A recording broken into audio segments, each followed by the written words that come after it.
যারা বিএনপি বা শহীদ জিয়ার আদর্শের সৈনিক, আপনারা শুধু নিজেদের ভোট দিলেই হবে না। আপনাদের দায়িত্ব হলো, একটা গণতন্ত্রহীন দেশ কখনোই উন্নতি করতে পারে না ভাই। আমরা আস্তে আস্তে ধ্বংস হয়ে যাচ্ছি। আমরা পরাধীনতার শিকল প্রায় পড়ে সারছিলাম। এই সরকার, এই হাসিনা সরকার যদি আর 5 বছর টিকতো, আমাদের স্বাধীনতা সার্বভৌমত্ব থাকতো না।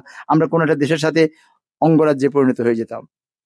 তো সেই কারণেই এটা থেকে উদ্ধার পাওয়ার মতো একটা দলই আছে। আর অন্য যত দলই থাকুক, ইসলামের নাম বলুক, অমুক বলুক, তমুক, এগুলোর কীর্তি কাহিনী তো আপনারা জানেনই।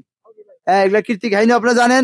আর এদের জ্ঞান গরিমা, হ্যাঁ, দেশ পরিচালনা, অর্থনীতি, সমাজনীতি, আন্তর্জাতিক নীতি, এই সমস্ত এদের জ্ঞান গরিমা কি আছে তাও আপনারা জানেন। এদের না আছে কোনো অভিজ্ঞতা, না আছে কোনো জ্ঞান গরিমা। খালি ওই মাথায় টুপি দিয়া আর ইসলামী পোশাক পরা যে সমস্ত কাজ কাম বলে বা যে সমস্ত কথাবার্তা বলে সম্প্রতিকালে, এই আপনি তাদের আপনারা বুঝতেই পারছেন যে আসলে এরা কে কিরকম।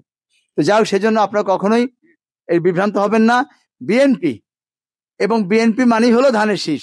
এই ধানের শীষে ভোট দিতে হবে। এই ভোট দেওয়ার জন্য আপনি যা যা কিছু করণীয় আপনাদের আছে আপনারা করবেন। ধানের শীষে ভোট দেওয়া মানেই এই দলটা রাষ্ট্র পরিচালনার দায়িত্ব পাবে। আমাদের নেতা তারেক রহমান সাহেব ইনশাআল্লাহ প্রধানমন্ত্রী হবেন। এই দুইটা যদি হয়, আমাদের 80% সমস্যার সমাধান হয়ে যাবে। এরপরে আর কে আসলো না আসলো আমাদের এখানে, অমুক এমপি হলো না তমুক এমপি হইলো, এমপি তো বানিয়েছেন তো 72 সাল থেকে কত এমপি বানিয়েছেন না আপনারা? কোনো পরিবর্তন হয়েছে? বরঞ্চ যতদিন যাচ্ছে আপনাদের অভিজ্ঞতা তত তিতা হয়েছে। কাজে এখানে কি এমপি হইলো না হইলো এটা নিয়ে খুব বেশি সংশ্লিষ্ট কনসার্ন হওয়ার দরকার নাই।